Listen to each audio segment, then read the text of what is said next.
everybody, and welcome to Moto2 and the Indian Grand Prix. This is how things stand coming into the race then.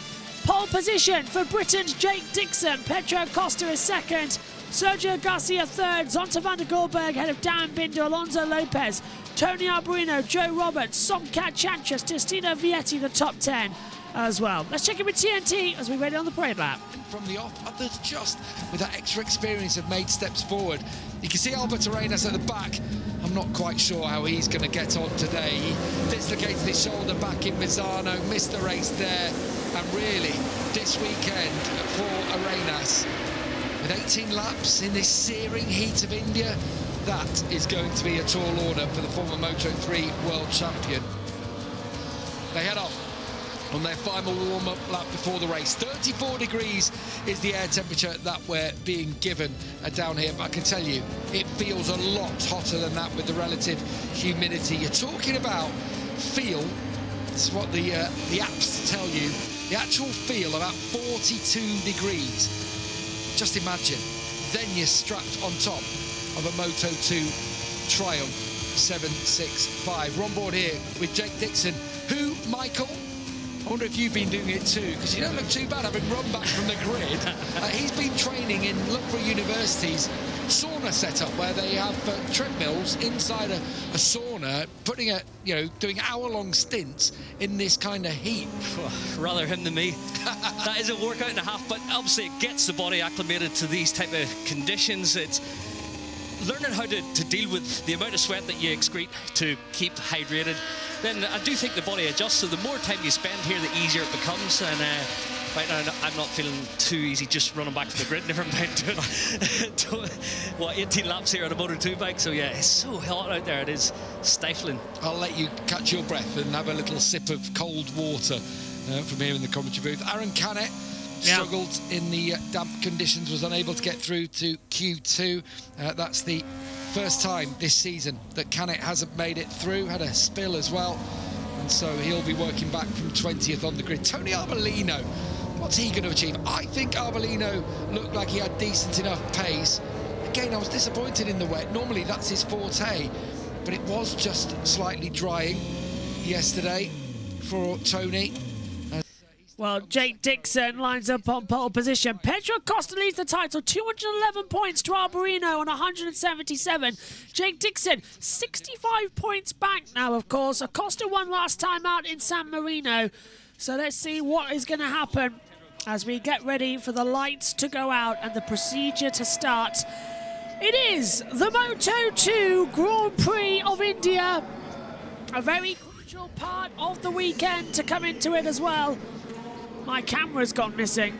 That's not great, is it? To have a deactivate and an activate. Here we go. Oh dear. So, hello, we're here. Let's stop it auto-focusing on us as well as we come into the start procedure. Right. Here we go then. 18 laps ahead of us for the first ever Moto2 Indian Grand Prix. All eyes to the front. Jake Dixon on pole position. Can he get his third time as a charm in India? It's lights out and away we go. It's a good start from Dixon. It's a good start from Acosta. Midfield is not coming through. Sergio Garcia jumps back. Oh, contact. The 15 and 11. Garcia and Darren Binder hitting each other. And there's a multi-rider crash. Huge accident into turn one. For sure, red flag. Absolutely has to be. It's Sam Lowe's involved as well, but it's Sean Dillon, Kelly Bowman Schneider involved, and there's more riders going further back as well. Multi-rider crash in the first corner. I really hope it's not a red flag. There's a rider, I think, launched inside 3 bikes on top of one another. In that first corner, it's a long lap here as Dixon fights it with Acosta, and Acosta takes the lead. Dixon's going up the inside line, and Tony Arbolino's into third place, and Jake Dixon keeps the lead of the race, and it's 3 wide of the exit at turn 4. Truly amazing. Riders 13, 23, 24, 35, 52, all out of the race. It's Tony Arbolino who comes through to take the lead away from Jake Dixon, and then it's Acosta in third, but if the red flag comes out, it's all going to be irrelevant. At the moment, no sign of the red flag, but that was a chaotic start.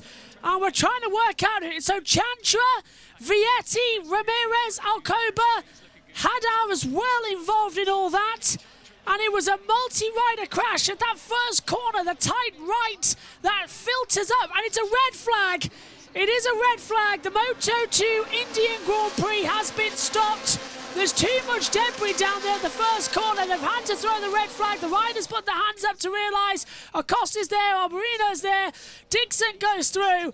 So the riders will come back into the pit lane, and because it was a red flag on the first lap, the race is declared null and void.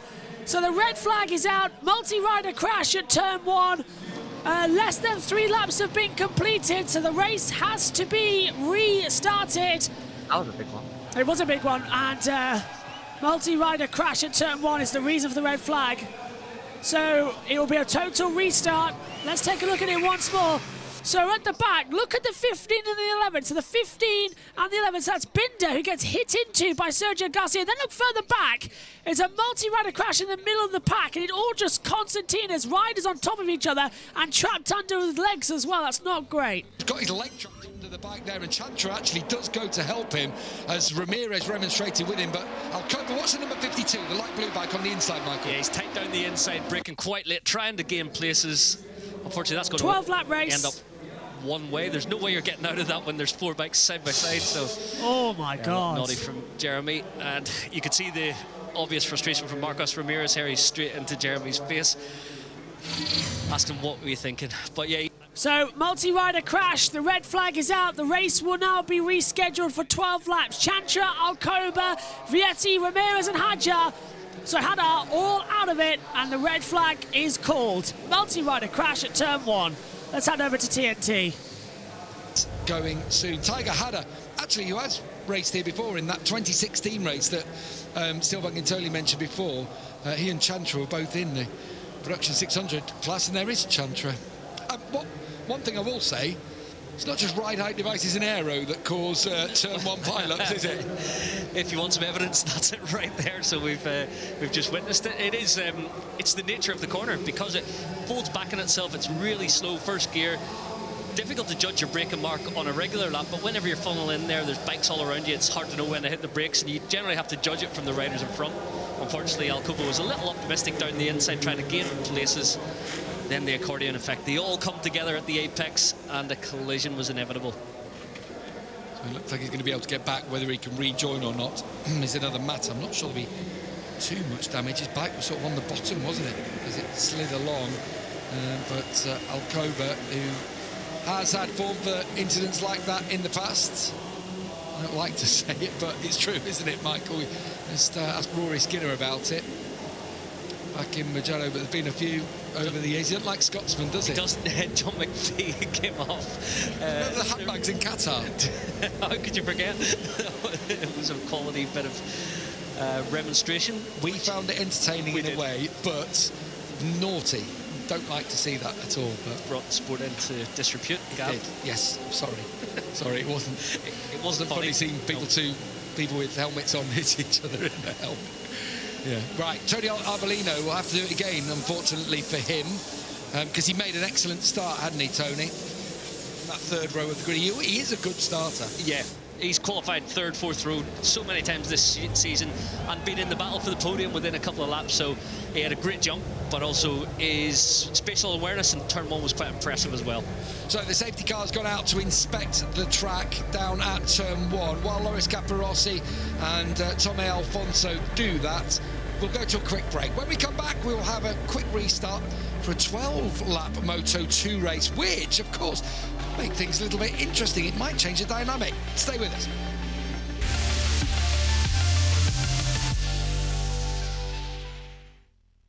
Carroll Nash Insurance sponsors MotoGP on TNT Sports.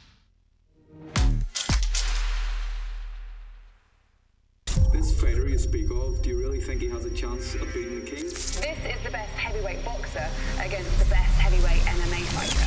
Just let them fight. I am the Gypsy King. The reign of the Gypsy King is over. He never faced anyone like me. Two great warriors going head to head. It's the battle of the baddest.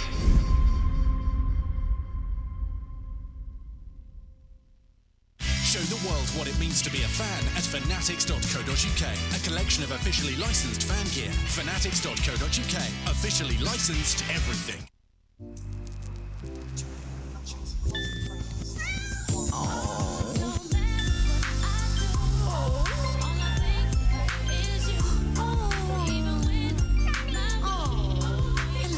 Live your best phone life on the UK's fastest 5G network, 3.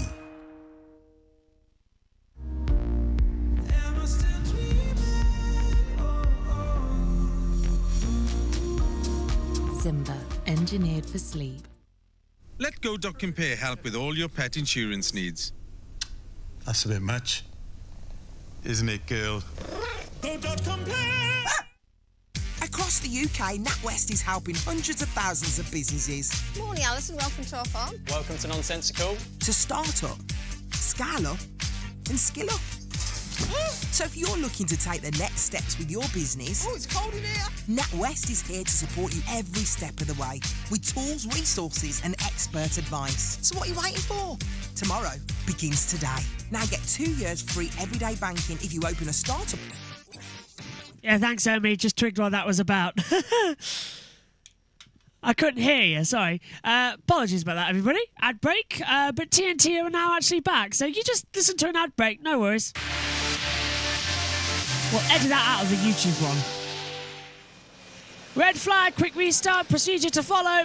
10 minutes to the restart, 3 minutes 40 until we go green. We'll hand back to TNT. First 3 laps. We have a new race of 2/3 distance. Now, Somkiat Chantra will have about 3 minutes to get his bike sorted. He's ridden it round the racetrack. The fairing looks a little bit out of shape. And then we will have a quick restart procedure. If it's just a case of changing the fairing, might be okay to get going again. Yeah. Somkiat. If it is literally just a fairing, he will make the end of pit lane before the red flag is shown. But the problem is, I think there's maybe going to be a little bit more bent and twisted there. Look at how high the right handlebar is. So he could be starting this race from pit lane. Obviously, the green flag is only 1 minute where the track is open to get out on your sight lap. I bet he saw Celestino Vietti. He gets off his bike. Oh, and he's got Jeremy Alcoba right in his face. I mean, that was serendipitous, wasn't it? That was sharing a pit box, or they'd split. Obviously, not enough pit boxes for every team on pit lane, but yeah, being side by side with the nemesis that did take you down. It didn't look like Alcoba was necessarily ready to go. We saw his bike was looking a bit out of shape. Both sides of the Idemitsu garage working on Chantra's bike, and the key thing here as well is organisational, isn't it? Having someone who can get everyone doing their own little bit without getting in someone else's way. Yeah, which is difficult because both sides of the garage will help, so they end up tripping over each other, but it does speed up the process, and it's always nice to see when you get both sides of the garage joining in to make sure the rider gets back on track. It'd be a shame if he couldn't, because Chantra's got pace this weekend. Looking really good, and we always talk about him in this climate, whether it's in Indonesia, Malaysia. He always delivers, so obviously the nature of this track being quite grippy and brand new, it's worked for him as well, and I do hope he's in the mix. It would be a massive shame considering the speed he's shown throughout the weekend. I don't think Cele Vietti will be going back out onto the racetrack, not the way he hobbled back, but the instigator, Jeremy Alcoba, looks like he's ready to go. So 1.5 minutes. The pit lane will be open for 1 minute. They have their sighting lap, join up on the grid. Once everyone's joined up, they do another final warm-up lap, and away they go. So a rear tyre change for Chantra. Everyone was going with the softer option anyway, it looked like, Michael, so won't be any changes there. Would you put a new tyre in?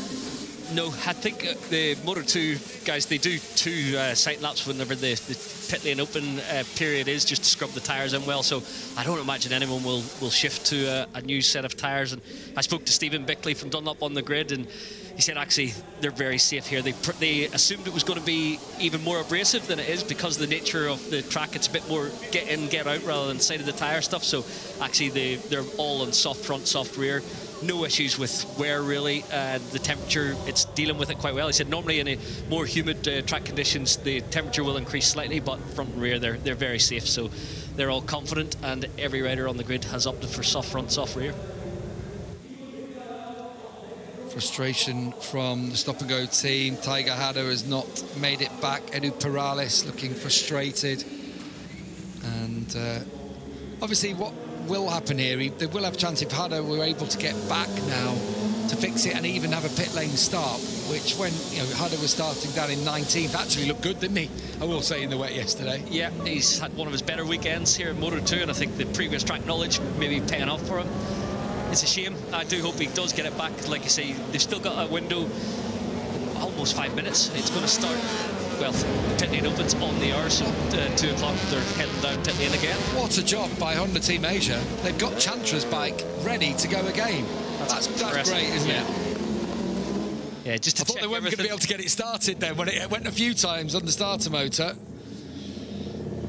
Jeremy Alcoba, also involved in that incident, is going to leave pit lane now. The stewards, I'm sure we'll be having a look at that first corner incident. Was it Jorge Martin earlier this year? Very similar sort of thing in Austria and got a long lap penalty. Yeah. On that day, Martin did stay on board. I don't think they'll deem the fact that Jeremy Alcoba crashed as well as penalty enough. I think Haddo's out of this race, so the front tyre is punctured. The pit lane is now closed, so he could perhaps start from pit lane, but it does look like the bike's probably come off worse. He was on the very outside and the last one to get taken down. No race now for Celestino Vietti, 6th in the championship.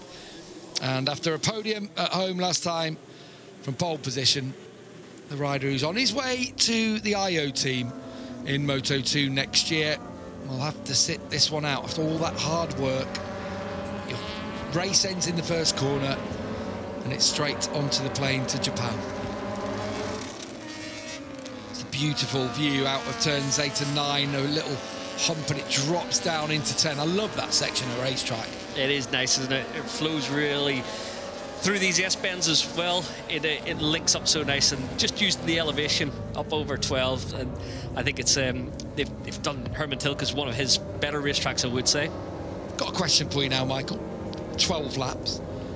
How much does that change the complexion of the race? For the riders, actually, when you know, obviously, you've got a third less to go in terms of the heat soak in bikes, tyres and body, so you can't go all out right from the lights out. So we did think it was a bit of a scrap lap one between Arbolino, Jake and Pedro. They were all quite keen to scrap it out to maybe disrupt Pedro Acosta, so it will be a similar tactic, but keep it going all 12 laps to the end. A reminder that this won't be the race start just yet. We'll see who's going to line up in their grid positions, and then they'll have another final warm-up lap. But I'm pleased to say that Somkiat Chantra is rejoining on the 3rd row of the grid in 9th place. Just so unfortunate to get involved in that turn 1 melee. Similarly, it looked like Ramirez was out there too. That's good news, because Ramirez looked really good this weekend on the American racing bike. Yeah, he's had some really good moments throughout the weekend, showing some good pace. It does look like the stop-and-go team are trying for a pit lane start. Obviously, they don't need to get it going for this warm-up lap. They will have another couple of minutes to just double-check everything, and it was a quick front wheel change there. I do think he may well make it. So, Hadasan won't have to necessarily join up here. He can then get to the end of pit lane and should be able to start from pit lane for this race.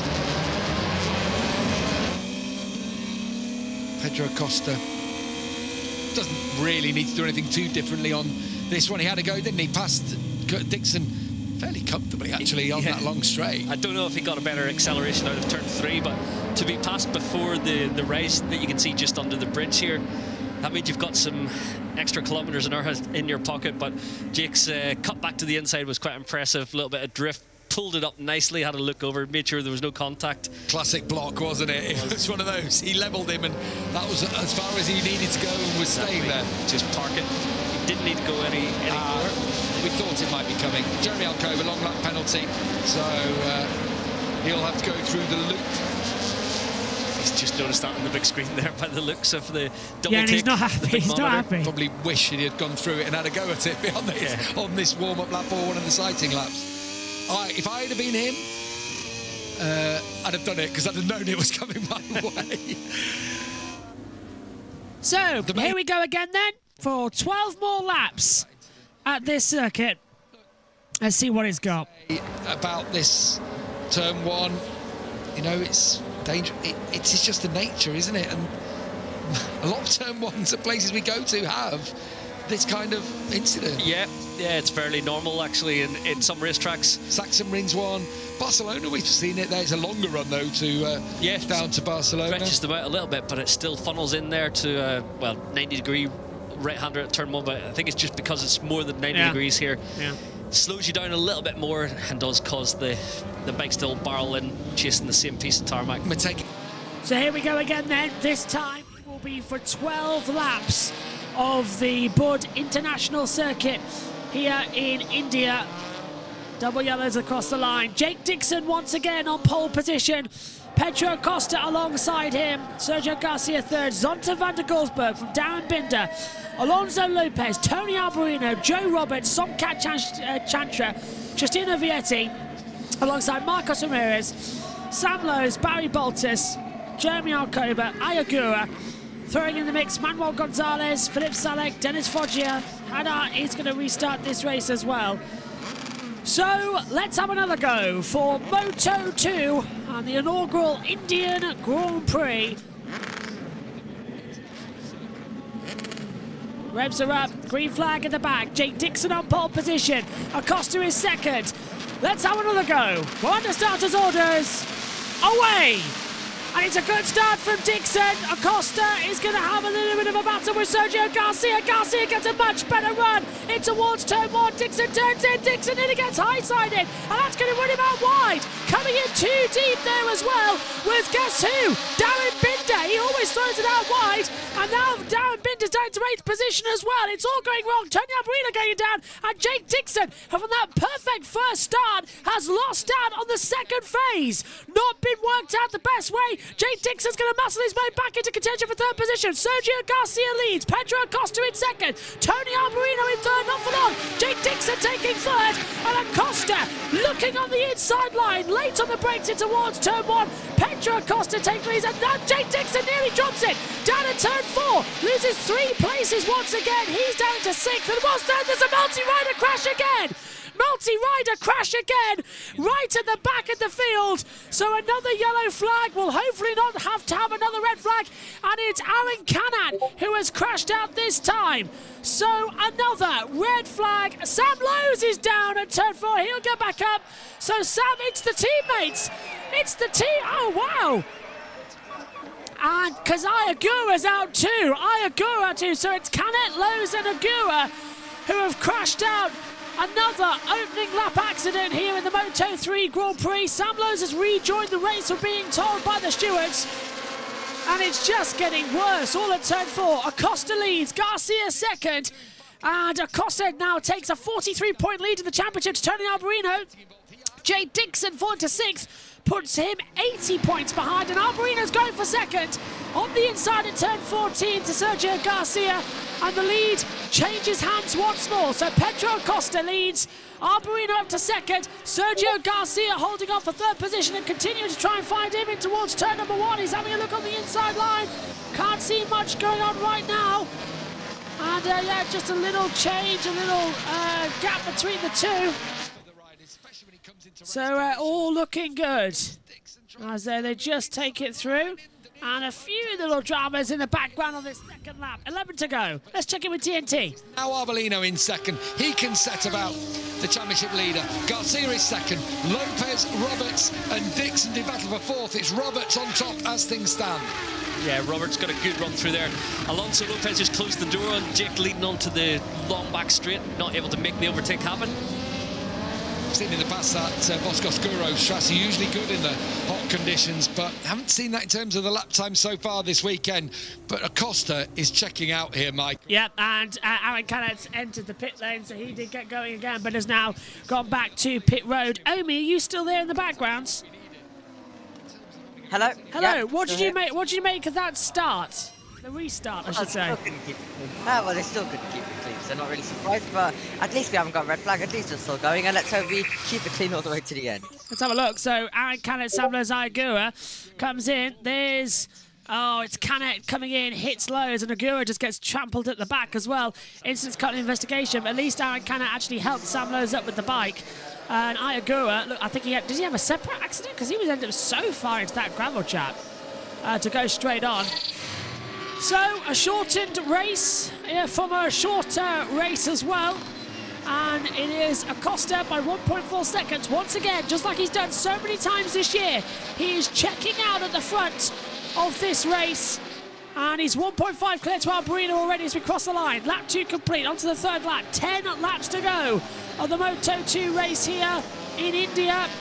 And Albert Arenas passes Nozane as well in 20th position on the yellow 5 bike as well at the moment for the Coronas Pepgo Yamaha, the VR46 bike as well, as Acosta and Alberino closing together. Acosta 152.104 has the fastest lap of the race so far as they continue to charge down. Alberino under attack from Sergio Garcia. Coming in, Joe Roberts, the young American who took the victory back at Qatar so many years ago at the start of COVID. He is right up there looking good as Lopez going side by side with Jake Dixon. Dixon goes ahead. Oh, and Dixon's down. Alonso hits Dixon.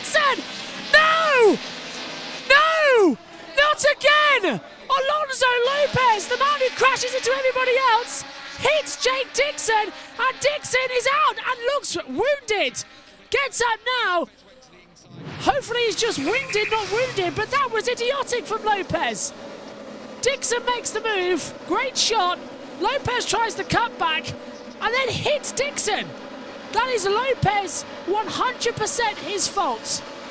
And it's under investigation by the stewards. You can't write it. Oh.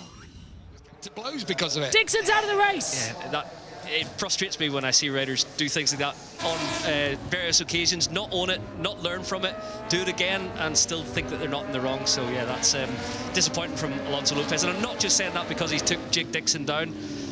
It is disappointing. It is disappointing. Pedro Acosta, they've got real beef, haven't they, with each other? In fact, Lopez has real beef with Acosta in general.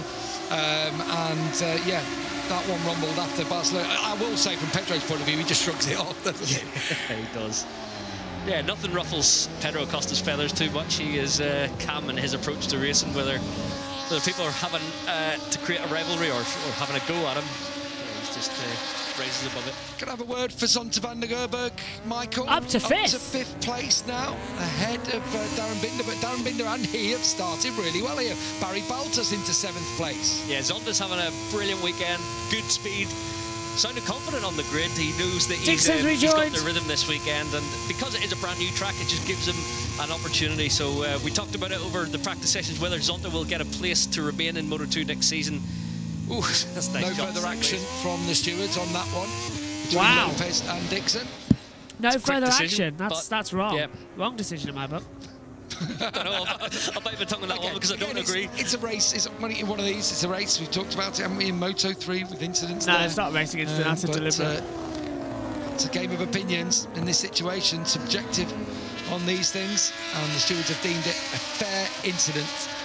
Blind, from Alonso Lopez and Jake Dixon. But you are supposed to... Omi, you were watching. How did you read it? Yeah, it's not the first time it's happened, so... He's now scrambling to get a headset on us, so I'll give him a moment or two. Hello? Hello. Yeah, what did you make of that? Did you see the Lopez hitting Dixon? Yeah, and I think I agree with all of you lot, with what you guys are saying about it. Yeah, I'm just currently also sorting some final things out as well, getting some final notes ready, and all sorts of stuff for later on. Looking good. Omi's taking you through race 1 with trackside stuff from Josh T. So that's going to be a lot of fun. I'll be back for race 2 and 3 of the touring cars as we're covering MotoGP as they head down in towards turn 1. So Acosta leads once again. Alberino 2nd, Garcia 3rd, Robertson 4th, and it's involving Agura, Lowe's and Canet will be reviewed after the race. So there's going to be more news coming for what we haven't seen. So we'll keep you updated, but at the present moment, it's Pedro Acosta who's started to run away with this year's title to Tony Arbolino. 39 points now the gap. And if you remember back at the French Grand Prix, when Acosta went down, he's come back from being 25 points back from Arbolino to now 39 ahead. It's been an amazing comeback drive from Pietro Acosta. Really is challenging hard and fighting hard in this Moto2 Grand Prix, as the fighting will continue with 8 laps to go. And we've got a yellow flag in Sector 3. So who's gone down? Oh, it's a biggie. Is that Dixon again? It is. Jake Dixon's down for a second time today. And this time he's properly out.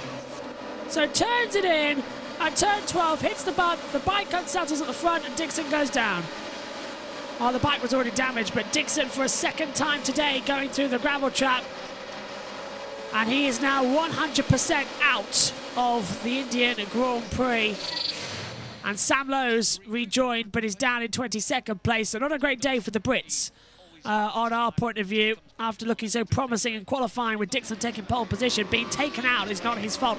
He had a great first start, and then the red flag came out, and the second start just hasn't worked. Arbolino, though, with the fastest lap of 152.278. No, beaten by Acosta, 152.104. As yellow flag third sector. Alcoba, failing to comply with the long lap penalty, now has to do it twice. It's a double long lap penalty he's now been given. So he has to do it once, and then he has to do it again, as Joe Roberts tries to look to the inside of Sergio Garcia for third position. This is the closest. Oh, and Alcoba having a little bit of trouble on the exit. I think Alcoba's gone down. Where has he gone on the timing screen? Down to 15th place. So Jeremy Alcoba has had a little moment coming out of turn 4. And Acosta leads the way as they come into Ferguson, 1.8 seconds faster than Arbolino. 7 laps to go. It's half distance here at the Grand Prix of India for Moto2 in the second start. It's about for Gonzalez perhaps here, with 6.5 to go. Maybe getting up to where Garcia is.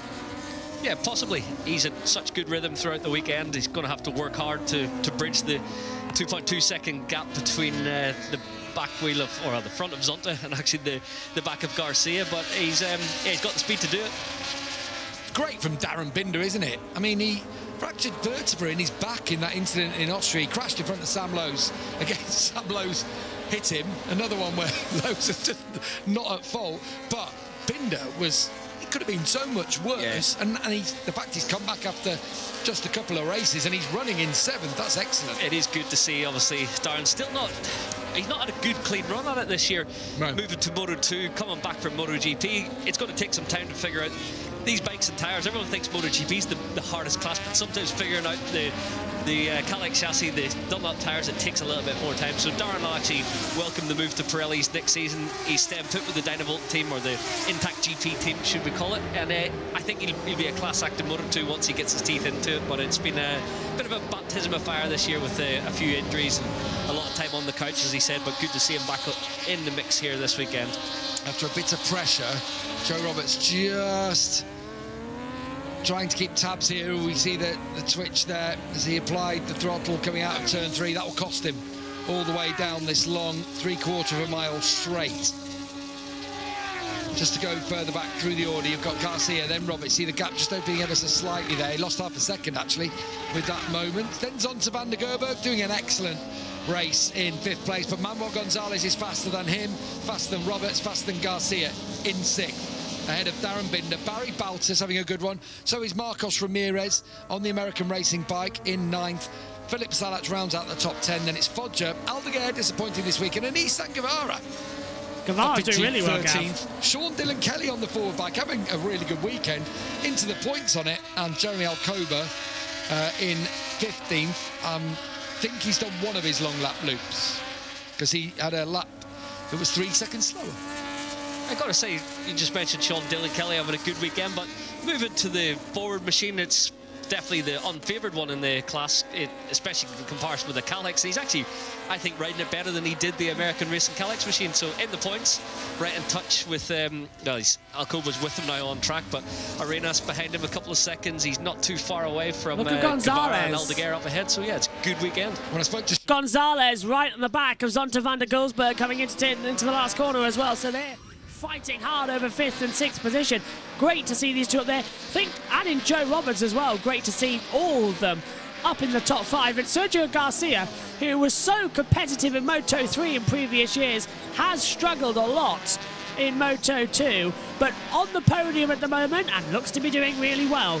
And it's the two championship protagonists at the front. Alcoba in second, Alberino in second, and Acosta leading the way here in the Moto2 Indian Grand Prix. And out of the last corner, Manuel Gonzalez started 16th, now 6th. And Zonta van der Gulsberg looking very good. So this has been a nice, smooth opening run for the Moto2 as they come into the braking zone. Up after this, it's the Indian Grand Prix for MotoGP. And Omi and Josh T have coverage on YouTube of the opening British touring car race as well from Silverstone. But 5 to go at the moment, and a lot of action still to come. He's, I think, look at the first sectors, performing where he would have expected to be this year, and done more than enough to retain his position. But there's always more at play within the squad. So they've got a good team. Barry Baltus, also the young Belgian. They're both a Dutchman and a Belgian on a Dutch team. It sort of works for me, and they get good support from the Ziggo TV network. They get a lot of media. And both riders are coming to the fore, so it would make sense to continue, but yeah, you just never know what else is going on behind the scenes. Manuel Gonzalez, though, looks ripe for a pass. Definitely got more pace than the young Dutch lad. But still, I would say 7th wouldn't be too bad, would it? Best result so far for Zonta is 16th. Been on the front row, been on the second row here. And always going for it now, the brakes in towards turn number 14, and he's taken him. That's a brilliant one. Alcoba's been given a long lap penalty. Manuel Gonzalez takes Zonta van der Gulsberg for 5th place. Acosta still leading, Marbolino in second. Garcia and Roberts may just be a bit too far up the road now for Gonzalez. Zonta doing it now. Yeah, just kicked the wrong way for him, but he done well to control the slide, pull it up. It did cost him a little bit on the exit there, so he just needs to take a breather, let Manuel do the work, and try and get across to Roberts and Garcia. The gap's stretched a little bit, so gone up to 2.6 seconds from the 2.2 it was a couple of laps ago. Jeremy Alcoba has got another long lap penalty. Yellow, sector 1, yellow. It's just come up on my timing screen, so I don't understand what's going on, but his name's appearing. Oh, Alcoba's crashed! Alcoba's crashed in the long loop! Alcoba's crashed on the long lap loop. Wow. I do believe. So we talked about it being painted. Slippery. It's not doing the loop, is it? Yeah. Oh, he's got out of shape. Oh, he's got the gravel. Got it wrong and into the gravel. That's why you practice it. An ignominious end to an ignominious day for him, really, after that first corner incident. Caused the red flag, the restart. Pedro Costa out by himself, and Alcoba, unfortunately, ends with a crash. Further back, I just want to have a quick word. Fighting for the last points, I suppose, is Nazane, Sura, Gomez and Skinner. And Rory Skinner at the back of them actually has made up ground on all of them. Again, he was just a little bit further back, but he's been quicker than that group in front of him. So that'll be an interesting one to see how it pans out. Yeah, it'd be nice to see Rory bag a point or two here today, if possible. He's a good pace, another one who's benefited from a new racetrack. Shots of Tony Arbolino. 2.6 now, the gap between himself and Acosta, and I suppose from Tony's point of view, it's damage limitation, isn't it? I think what Tony's done is answered the critics, which has been us as well. We've been critical of Tony's dip in form. As we see Jake back in the Aspar pit box, the Gas team surrounding him, and Nico Tyrrell in there just keeping him calm, but obviously he's going to be frustrated, no doubt about that. Yeah, frustration for Jake Dixon from pole position. Unfortunately, his day ends early, but we'll move on to Japan. His championship shot now looks to be cooked, especially with Pedro Costa out in front so comfortably in this race. Still Sergio Garcia hanging on to that final podium position. starting to get a little bit sketchy. A little bit wider there, down into turn 4, but brought it round okay. Yeah, Sergio would like a maiden Moto2 pole. Joe Roberts, or podium should I say, but Joe Roberts also quite keen to get back on the box again. He's previous race winner in this class and not been up there for quite some time.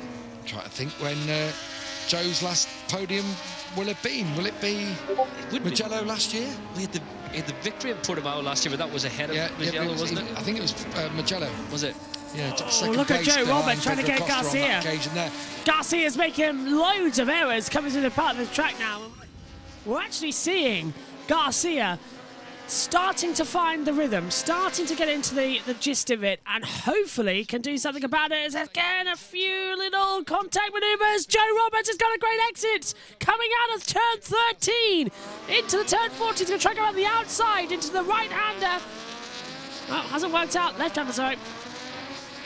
Roberts tries to come back, not working out, but they're close together now across the line.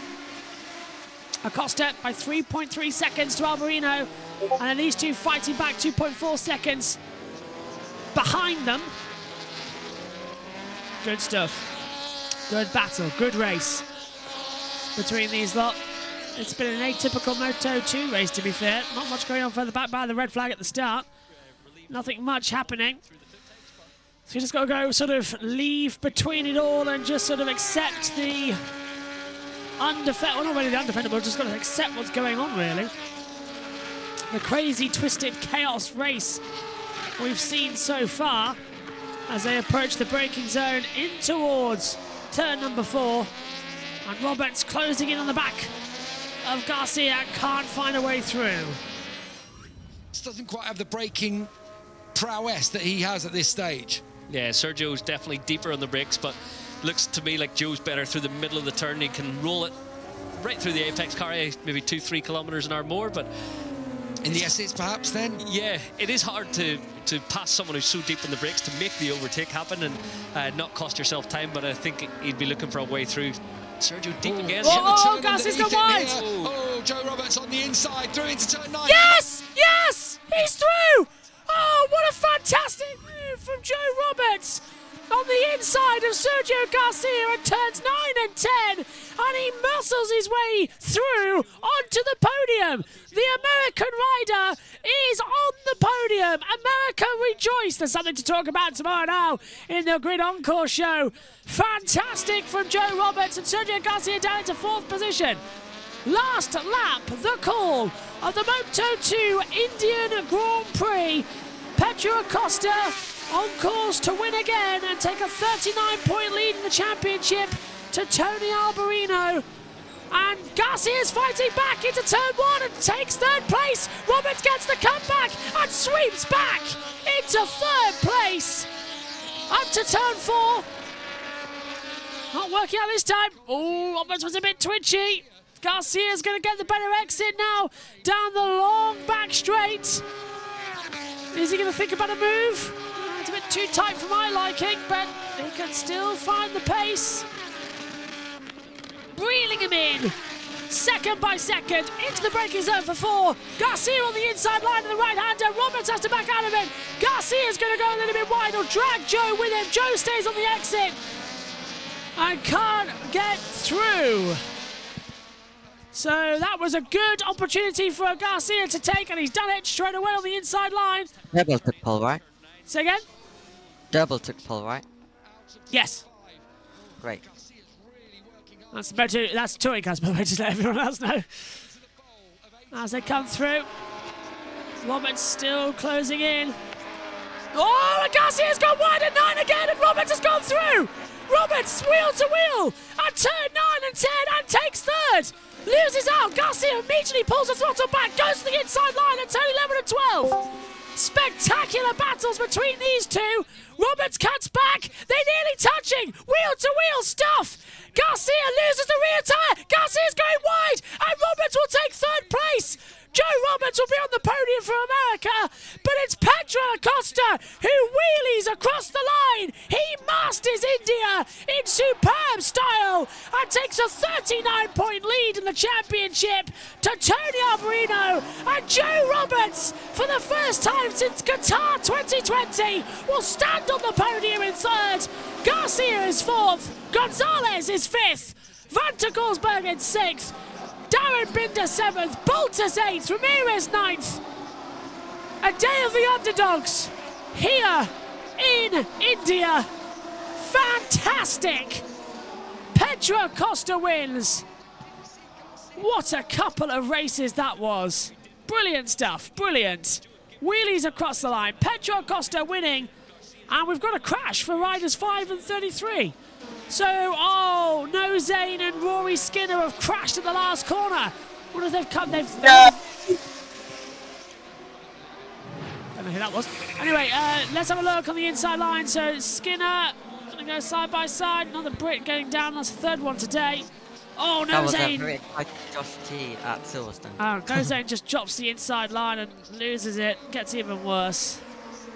That's a bad way to go about it. They finished the race at least. But it's Pedro Acosta who wins the Moto2 Indian Grand Prix. Tony Arbolino is second. Joe Roberts finishes in third place. Well, thanks for your company for Moto2.